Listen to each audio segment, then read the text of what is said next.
Welcome to Freedom to Learn, the podcast that champions choice in education, defends parental rights, and exposes the harm caused by school unions. I'm Ginny Gentles, Director of Education Freedom and Parental Rights at DFI, the Defense of Freedom Institute in Washington, D.C. What is the appropriate role for the federal government in K-12 education? What can Congress do to prioritize students and families rather than union leaders? We'll explore those topics on today's episode of the new Freedom to Learn podcast, as we talk with Congresswoman Virginia Foxx about protecting individual freedom, fighting for parental rights, and combating anti-Semitism. Dr. Foxx represents the 5th District of North Carolina and is the outgoing chairwoman of the House Education and the Workforce Committee.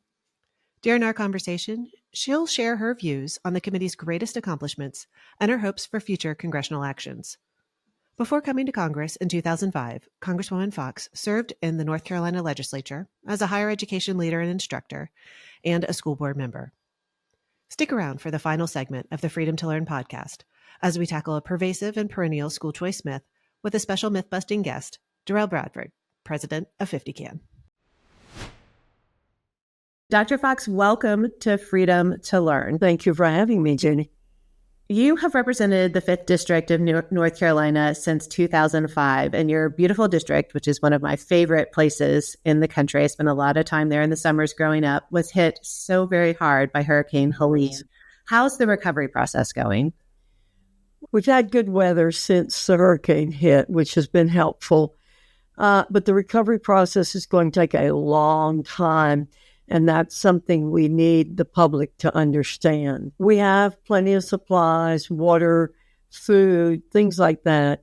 But there are millions of trees down. People's homes have been wiped out. The roads are washed away. The power lines are down. We still have hundreds of people without power. And so it's been very bad.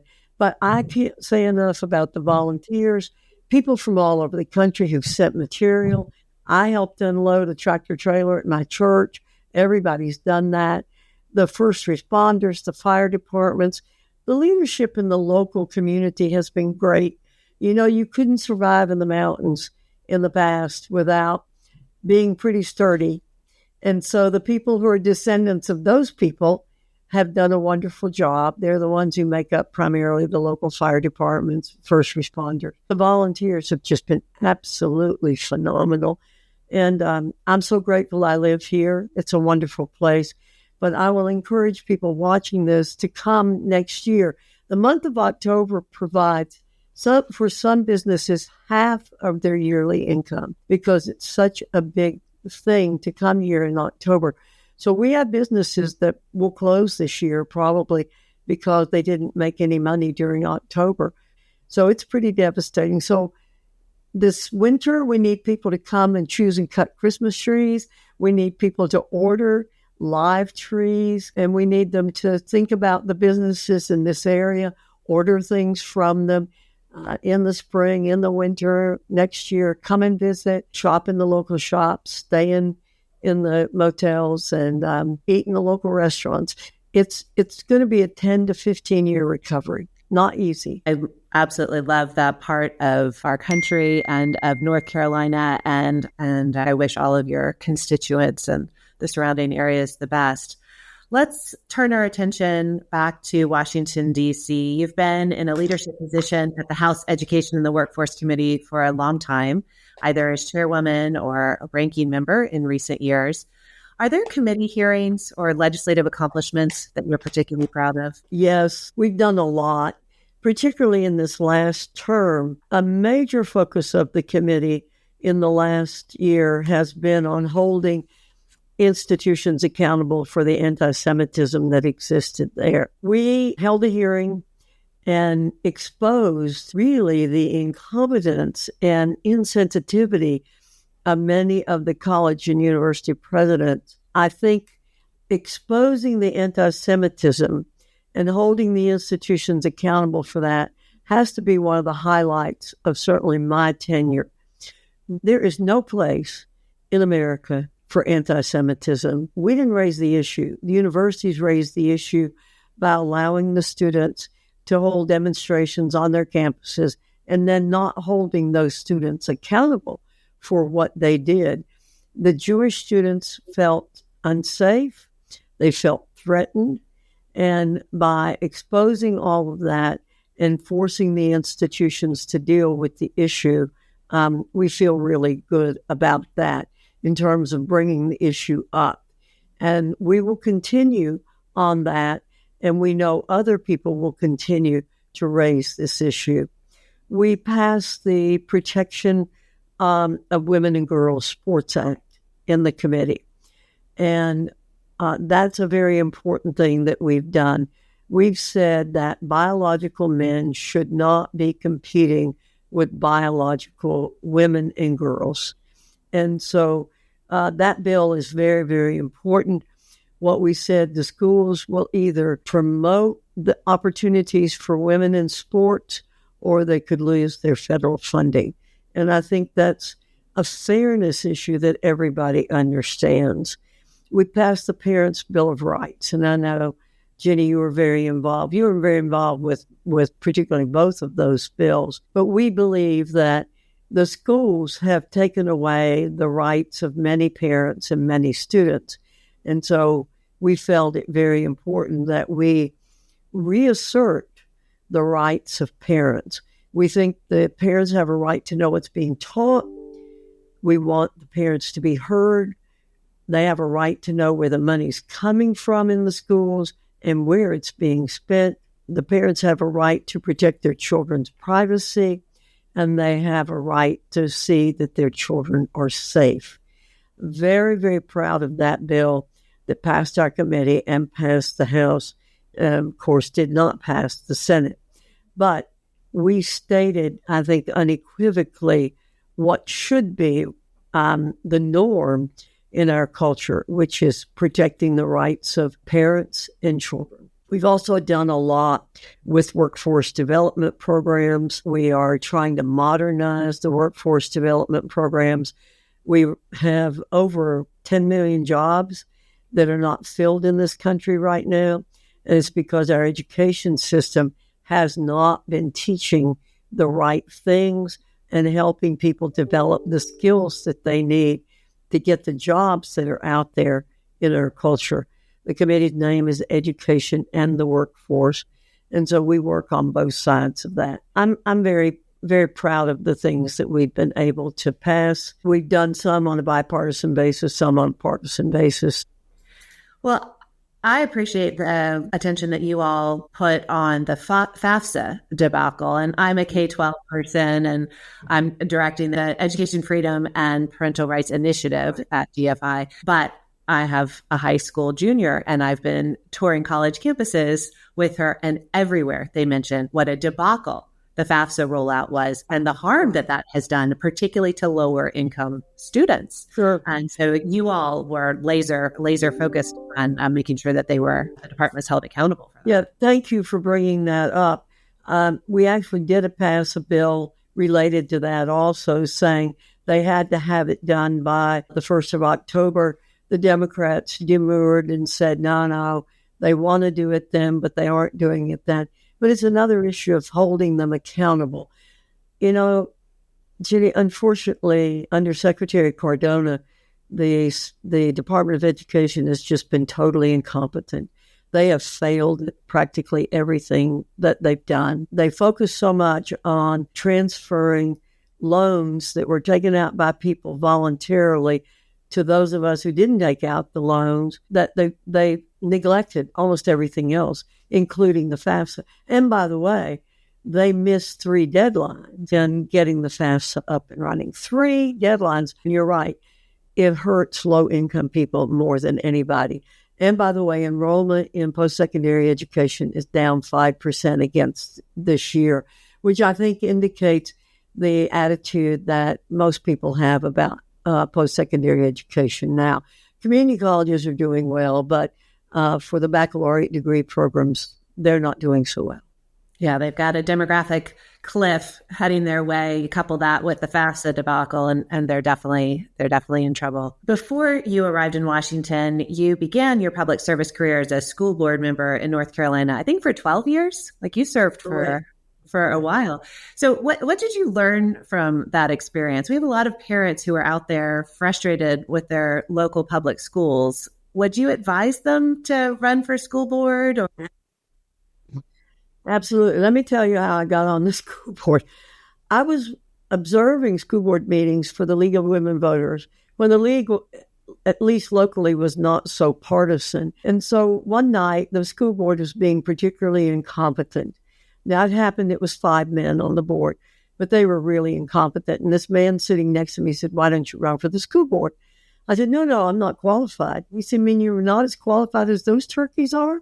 Well, I have a master's degree. I was teaching at Appalachian. I was running a federal program. I had a child in school. And so I went home and said to my husband, Ron Hester thinks I should run for the school board. He said, "I think that'd be a good idea." And actually, my husband's a more political person in the family than I am. I'm the policy person, not political. So I ran and I lost by about 200 votes. Now, we had a nonpartisan. We still have a nonpartisan school board. But I learned a lot from that. I learned, number one, you could lose an election and live. It is not easy to run for office and lose. It's just not. It hurts. Even a local school board election, and I lost by 200 votes. Then I ran, by the way, the next time, 2 years later, and I won big time. I was number one. And I ran 2 more times, and I was number 1 2 times, and then third time a retired teacher ran. And you can't beat retired teachers. I didn't even try. But anyway, I also learned women, and we've known this for a long time, women underestimate their abilities. Women always think they have to know everything about a job before they get into it. It holds them back a lot. But you can learn on the job. And I learned, although I knew this from my own life, you can make a huge difference by being on a school board, by being a county commissioner, any elected. I mean, you can make a huge difference as a volunteer in the community. People who deliver Meals on Wheels make a big difference to the people they affect. But the larger your audience, the much more effective you can be. And I often was a voice crying in the wilderness on the school board. Part of the time I was the only woman and 4 men, and there'd often be 4-1 votes. But then later they'd come around. And I had to work hard at it in many ways. And I spent a lot of time. I tutored students. I went to every single function I could go to show my support for the schools, for the principals and teachers and the students. So it was a wonderful experience for me. It certainly has helped me in the position that I'm in now. I became a member of the state Senate. I served on the school board, as you said, for 12 years. I became the president of a community college. I worked 15 years at Appalachian State University. So all of my background, I think, prepared me to do what I have done on the committee. I'm really the only person in Congress with that kind of background, which has really stood me in good stead. Now, we have fabulous staff, I have to say, who become experts in each area, and they really get into the nitty-gritty. But having lived through that myself has made it so much easier for me, and I think made me more credible. You know this stuff, state, local, backwards and forwards, and here you've been in Congress working at the federal level. I've heard you talk about the fact that education is primarily a state and local policy issue. So as you've been working on education at the federal level, what have you viewed as the appropriate role of the federal government when it comes to education? Well, the federal government has no role in education. And I say that over and over again. I always take my pocket copy of the Constitution when I go talk to students or even adults. And I say, if you read this and you find the word education, I'll eat my copy. But the federal government was not given any role in education. And the 10th Amendment was an exclamation point on that. The 10th Amendment says, if we didn't say it was a responsibility of the federal government, then it isn't a responsibility of the federal government. It's left to the states and to the localities. And so it's really important that we keep that in mind. I say that, and then a lot of conservatives say, well, get the federal government out of education. Well, I would. If the Lord put me in charge, the first thing I'd do would be to get the federal government out of education. but I don't have the votes to do that. So while I am waiting for us to get the votes to do that, what I'm trying to do is make the federal government and the state government and local governments accountable for hardworking taxpayer dollars. The federal government funds education by taking money away from taxpayers and then giving it back out to the local and state governments. My middle initial is A. It used to stand for Ann, but I tell everybody it stands for accountability because that's my emphasis in everything that I do on the committee and elsewhere. How are we going to spend the taxpayer dollars the most effectively? So we should get the federal government out of education if we possibly can and devolve things to the state and federal government if possible. The larger the government grows, Ginny, and you know this, the smaller is individual freedom. Mm-hmm. And part of what's happened over the years, 1965 was really a turning point under Lyndon Johnson when he brought in Title I, expanded so much of the federal government's reach in education. 1965 was a very bad year in this country, in my opinion. That's when the federal government really got involved. And it's a small amount of money that comes from the federal level into the schools, but they control most of what happens in the schools as a result of that. I know your institute is very concerned with freedom and education freedom. And the more we allow the federal government to do, the fewer freedoms that we have at the local and state level.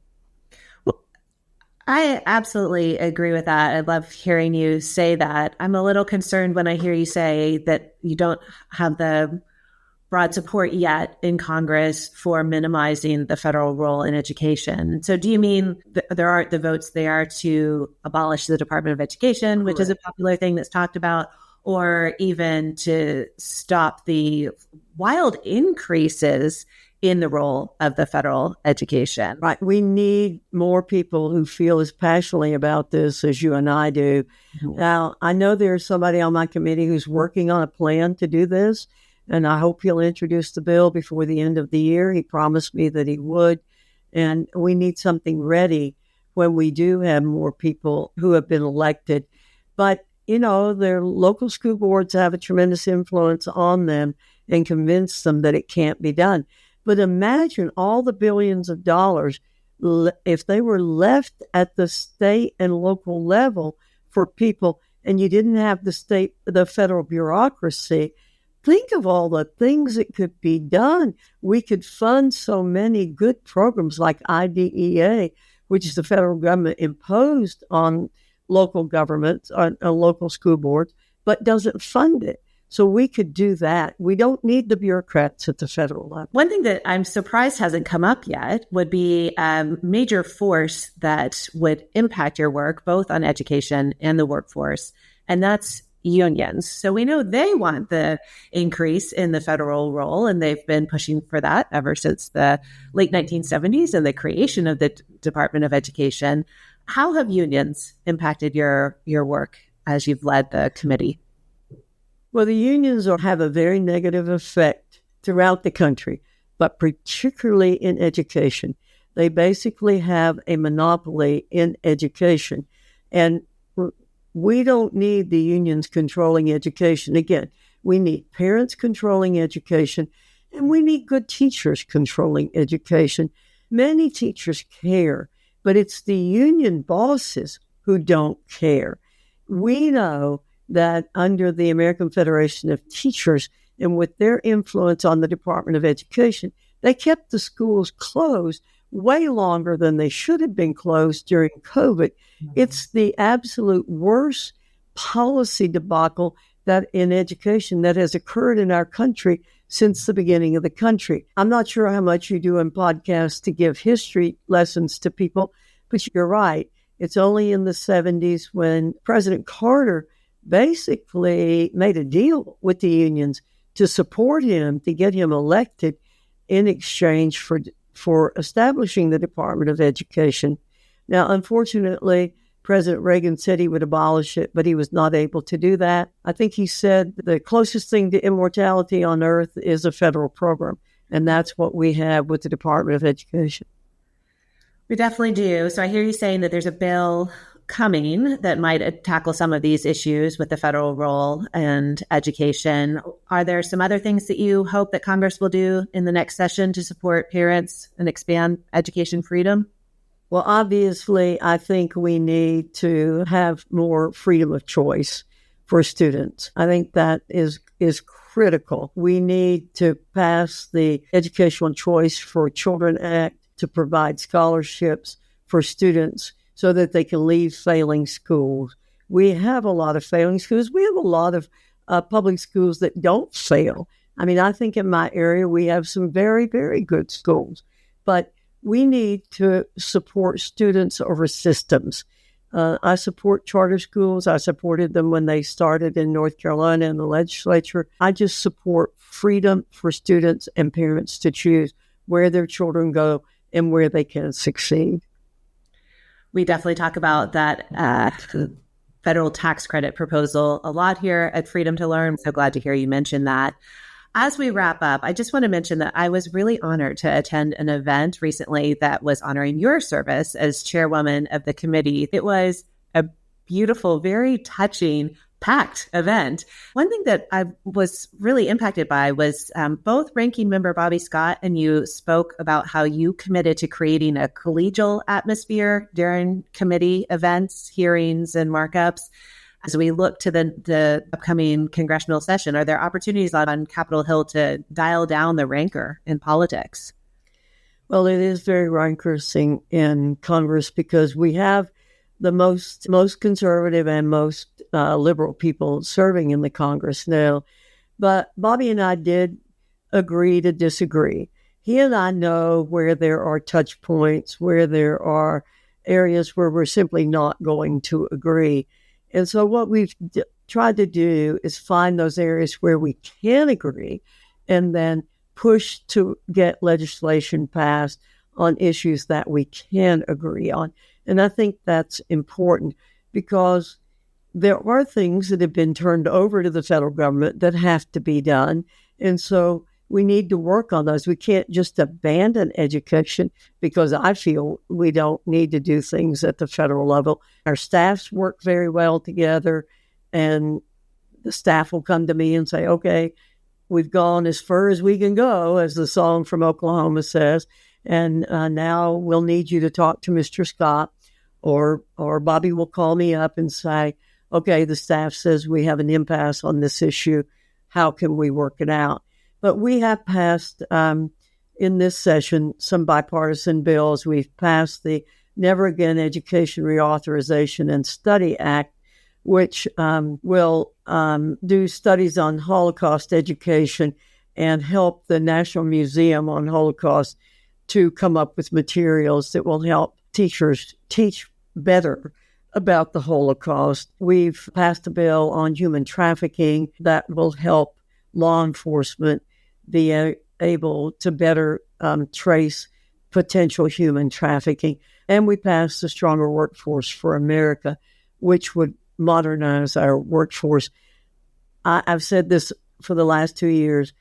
Every member of Congress, Democrat, Republican, has had a steady stream of employers come to see them and say, I cannot hire employees. I could expand my business, but people don't have the skills they need to be able to do the jobs that I have. And so I think we all understood that and worked very hard on that issue.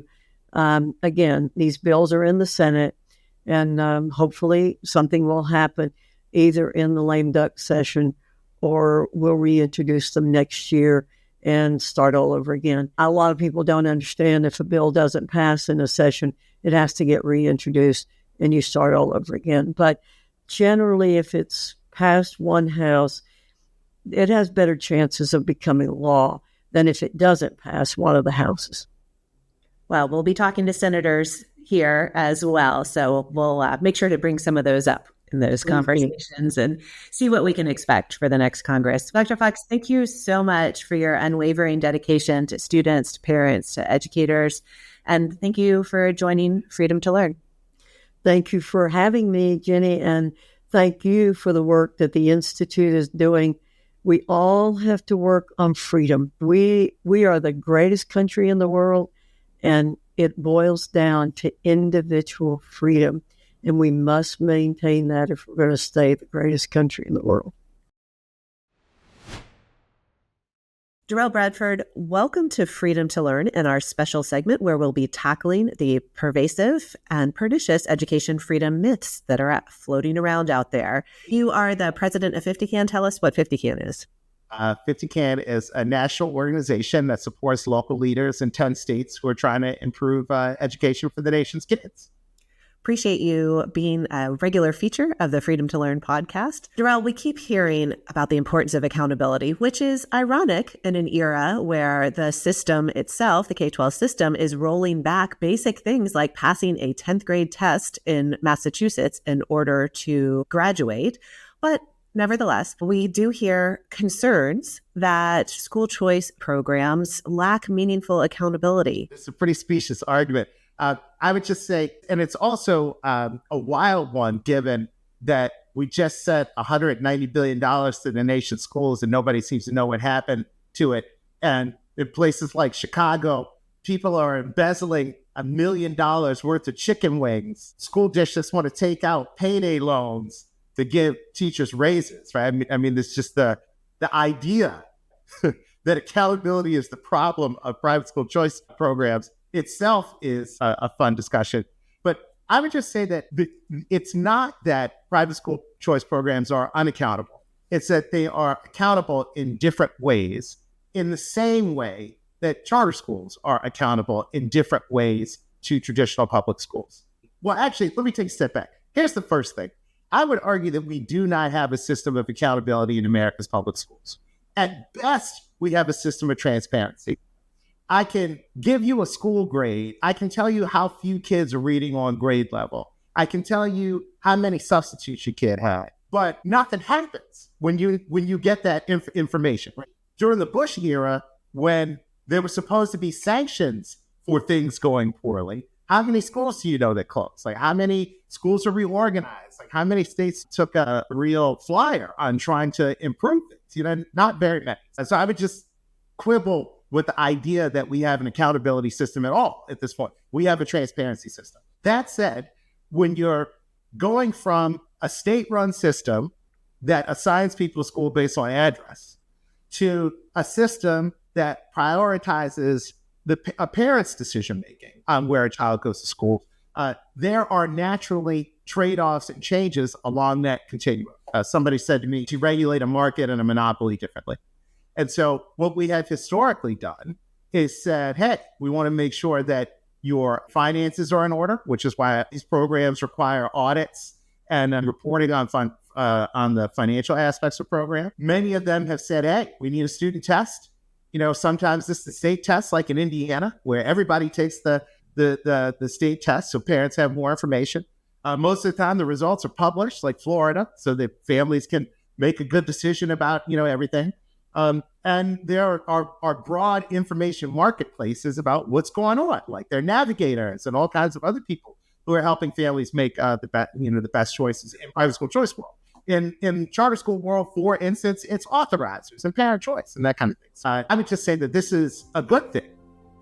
Different schools can be held accountable in very different ways, and giving a parent the right to say, I'm taking my money with me, is probably the best accountability that you can offer.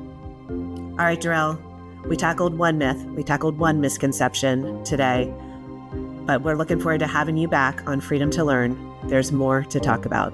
Thanks for being here today. We'll see you next week. We're not running out of myths, so thank you. Freedom to Learn is a production of the Defense of Freedom Institute. You can learn more about DFI at dfipolicy.org. If you have feedback or suggestions for future podcasts, please reach out to us at podcast@dfipolicy.org. If you enjoyed today's episode, please subscribe and leave a rating and review wherever you listen to your favorite podcasts.